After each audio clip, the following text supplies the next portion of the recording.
एका जुन्या मैत्रिणीचा आलेला कॉल आणि रात्रीच्या त्या एकांत क्षणी झालेली आमची भेट. समाज ज्याला मर्यादा म्हणतो, तिथेच आमच्या एका अनोख्या प्रवासाची सुरुवात झाली. कल्याणच्या त्या गर्दीत गजबजलेल्या गावदेवीच्या यात्रेत फिरताना काळ जणू 10 वर्ष मागे सरकला होता. वातावरणात मोगऱ्याचा सुगंध आणि फुरफुरीचा आवाज येत होता. पण माझे मन मात्र कुठेतरी हरवले होते. मी पंकज, व्यवसाय आणि कंटेंट रायटर. माझे हट्टाकट्टा शरीर आणि पिळदार व्यक्तिमत्व असूनही मनात मात्र जुन्या आठवणींची एक पोकळी होती. गर्दीतून चालत असताना अचानक माझी नजर एका देखण्या आणि अतिशय सुंदर स्त्रीवर लावली. पिवळ्या जरतारीच्या साडीत ती एखाद्या अप्सरेसारखी भासत होती. सडपातळ बांधा, गोरी पाठ आणि चेहऱ्यावरची ती नजाकत पाहून काळजाचा ठोका चुकला. ही तर काजल. मनातून आवाज आला, काजल.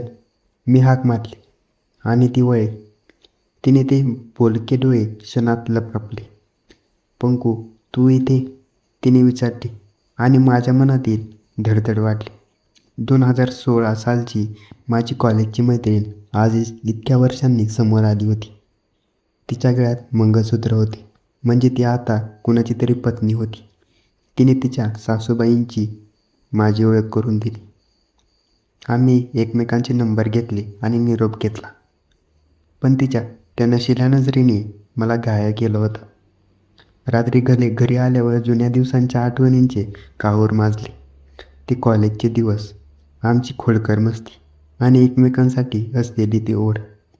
सकाळी मोबाईलवर तिचा गुड मॉर्निंगचा मेसेज आला आणि जणू अंगात वीज संचारली तसा अनुभव आला. तेही मला संध्याकाळी घरी जेवायला बोलवलं होतं.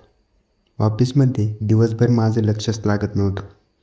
तिची ती कांचनकांती प्रतिमा डोळ्यासमोरून हलतच नव्हती.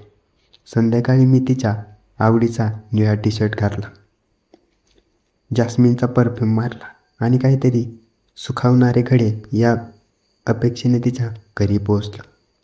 दरवाजाची बेल वाजली आणि काजलने दरवाजा उघडला.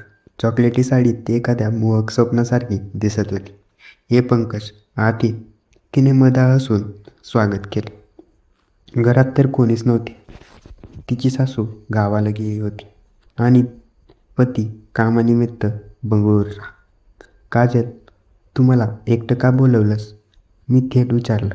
माझ्या प्रश्नाने तिच्या डोळ्यात अस्पष्ट ओलावा तरळला. तिने सांगायला सुरुवात केली. पंकज, लग्नाला 4 वर्ष झाली आहेत, पण आजही हे घर उदास आहे. आमच्या आयुष्यात संततीत सुख नाही.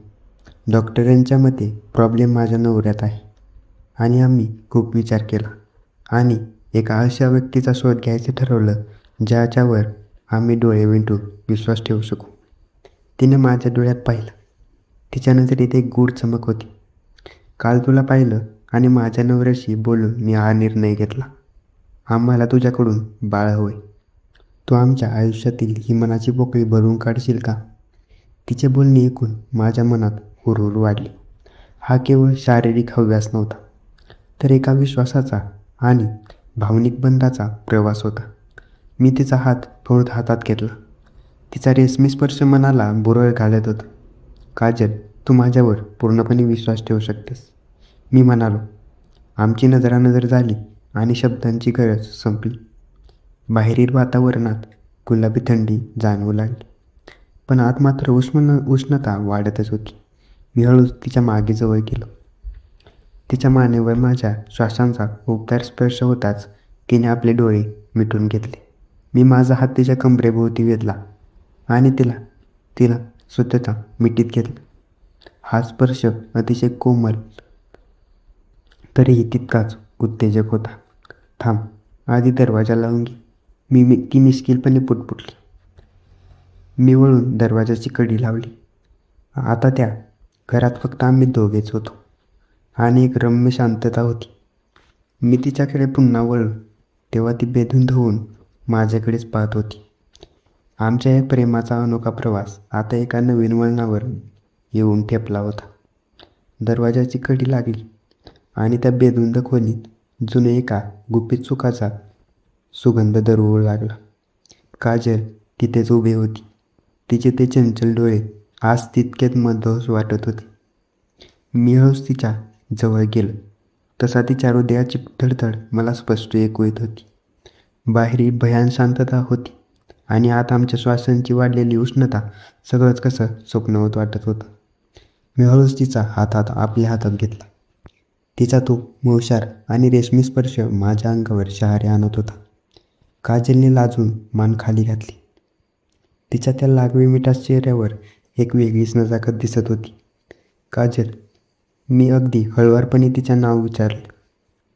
तिने नजरवर केली. तिच्या नजरेत एक प्रकारची तृष्णा आणि माझ्याबद्दलचा प्रचंड विश्वास होता.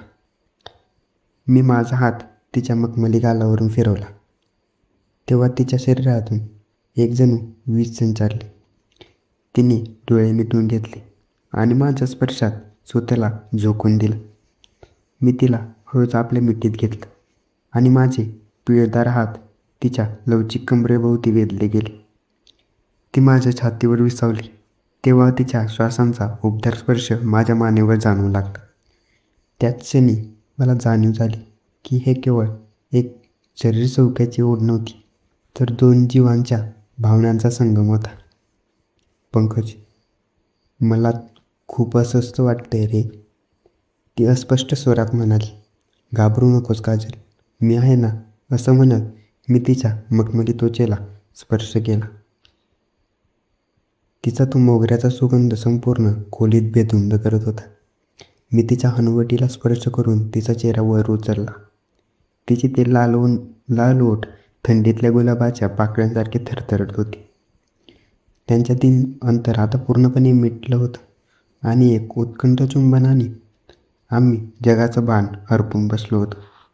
माझे हात तिच्या गोऱ्या पाठीवरून फिरू लागले होते. तिची ती मादक फिगर आणि सळसळीत तारुण्य पाहून माझा संयम तुटला होता. आम्ही दोघं सोफ्यावर बसलो. मी तिला अधिकच जवळ ओढलं. जणू ती माझ्या मिठीत विरघळत चालली होती. तिच्या केसांची बट जेव्हा तिच्या चेहऱ्यावर यायची तेव्हा मी ती हळूच बाजूला सारत तिच्या कानाजवळ कुजबुजलो. किती सुंदर दिसतेस तू. माझ्या या कौतुकामुळे ती अधिकच लाजली. तिच्या चेहऱ्यावरचा तो नखरेल भाव काळजाला कातील वार करत होता. आम्ही एकमेकात असे विलीन झालो होतो की जणू काळ तिथेच थांबला होता. तिने आपले हात माझ्या गळ्याभोवती टाकले आणि मला अधिकच घट्ट कवटाळले. बाहेर पावसाच्या सरींचा हलका आवाज येत होता आणि आता आमच्या श्वासांची लयबद्ध वाढतच होती. तिच्या शरीरातील ती मादकता आणि माझ्या मनातील आवेश आता शिगेला पोहोचला होता. हा एका प्रेमाचा अनोखा प्रवास होता, जिथे मर्यादा ओलांडण्यासाठी मनात एक वेगळीच उत्कंठा दाटून आली होती. तिच्या त्या उन्नत बांधा आणि भरदार सौंदर्याने मला पूर्णपणे पछाडलं होतं. आम्ही त्या एकांत क्षणी एकमेकांच्या अस्तित्वात हरवून गेलो होतो. तिला माझ्या बहुपाशात घेताना मला एक विशेष फील येत होता, जो शब्दात सांगणं कठीण होतं. पंकज, आज मला वाटतंय की माझ्या आयुष्यातील सर्व उदासपणा निघून जाईल, ती माझ्या मिठीत चिरत म्हणाली. मी तिच्या कपाळावर एक प्रेमळ स्पर्श केला. तिच्या त्या अतुलनीय सौंदर्याची मोहिनी माझ्यावर अशी पडली होती की मी फक्त तिचाच विचार करत होतो. रात्र अधिकच झुंद होत चालली होती आणि आमच्यातील जवळीक आता एका नवीन शिखराकडे जात होती. रात्र आता अधिकच गहरी आणि धुंद झाली होती. खोलीतील त्या मंद प्रकाशाने काजलचे डोळे, कांचनकांती शरीर एखाद्या शिल्पासारखे उजळून निघत होते. आमच्यातील जवळीक आता एका अशा वळणावर येत होती जिथे फक्त एकमेकांचे श्वास आणि हृदयाचे ठोके ऐकू येत होते. मी त्याला हळूच उचलून बेडमध्ये नेलं. तिथे पसरलेली ती भयान शांतता आता आमच्या उच्छ्वासाची भरून गेली होती. तिला बेडवर तिची ती लवचिक आणि भरदार काया पाहून माझ्या मनात एक वेगळीच शिराशिरीला उमटली. तिने जेव्हा आपल्या मखमली हातांनी मला स्वतःकडे ओढलं तेव्हा माझा उरला सुरला संयमही सुटला. काजल, तू तयार आहेस ना? मी तिच्या डोळ्यात पाहून विचारलं. तिच्या नजरेत एक गूढ संमती होती. तिने काहीही न बोलता फक्त मान हलवली. तिच्या ह्या लागवी हालचालीत एक प्रकारची मादकता होती. माझे पिळदार हात आता तिच्या मोळशार त्वचेवरून फिरू लागले होते. जणू काही अगदी ज्वलनशील ऊर्जा आमच्या दोघांच्या शरीरात संचारली होती. तिची सडपातळ कंबर माझ्या हातांच्या वेग्यात अगदी सहज सामावली होती. तिने मला अधिकच घट्ट कवटाळले, जणू तिला माझ्या अस्तित्वात पूर्णपणे विलीन व्हायचं होतं. तिच्या त्या उन्नत सौंदर्याचा स्पर्श आणि माझ्या मनातील ती तृष्णा सगळं कसं बेभान करणारं होतं. आमच्या श्वासांची उष्णता आता खोलीतील थंडीला छेदत होती. तिचे ते ओठ, ओली स्पर्श आणि माझी ती वेडी ओढ या सर्व गोष्टींनी रात्रीची शांतता भंग केली होती. आम्ही दोघेही भानावर रूपून एकमेकांच्या स्वाधीन झालो होतो. पंकज, आज मला खऱ्या अर्थाने अमर्याद सुख मिळाले. तिने माझ्या कानात हळूवार कुजबुजली. तिचा तो मधाळ आवाज माझ्या काळजाला भिडला. तिच्या डोळ्यात आता पूर्णपणे दुःखाचे पाणी नव्हते, तर एक नवीन आशा आणि उत्कंठा होती. रात्रीच्या त्या एकांत क्षणी आम्ही फक्त शरीरानं नाही तर मनानंही एकमेकांच्या जवळ होतो. तिची ती नखरेलता आणि माझं ते सशक्त तारुण्य एका सुंदर कथेचा भाग बनलं होतं. जणू काही अगदी स्वप्नवत वाटत सत्य मी जगत होतो. सकाळचा प्रकाश जेव्हा खिडकीतून आत आला तेव्हा काजल माझ्या कुशीत अगदी शांतपणे झोपली होती. तिच्या चेहऱ्यावर एक सुखावणारे समाधान होते. तिच्या केसांतून हात फिरवला. मला जाणीव झाली की ही रात्र आमच्या दोघांच्या आयुष्यातील एक गुपित सुख बनून कायमची कोरली गेली आहे. मी आवरून निघायला गेलो तेव्हा तिने माझा हात धरला. तिच्या नजरेत आता एक वेगळीच चमक होती. पंकज, आज तू मला जे दिलंस ते कदाचित जगासाठी वेगळं असेल, पण माझ्यासाठी हा एक प्रेमाचा अनोखा प्रवास आहे. मी तिच्या कपाळावर एक चुंबन घेतलं आणि निघालो. बाहेर पुन्हा तेच आयुष्य चालू होतं, पण मनात मात्र काजलच्या त्या मखमली स्पर्शाचा आणि मोगऱ्याचा सुगंध दरवळत कायम राहिला होता. आमचे हे नाते कदाचित जगाला समजणारे नव्हते, पण आमच्या दोन मनांना मिळणारा तो एकमेव आधार होता.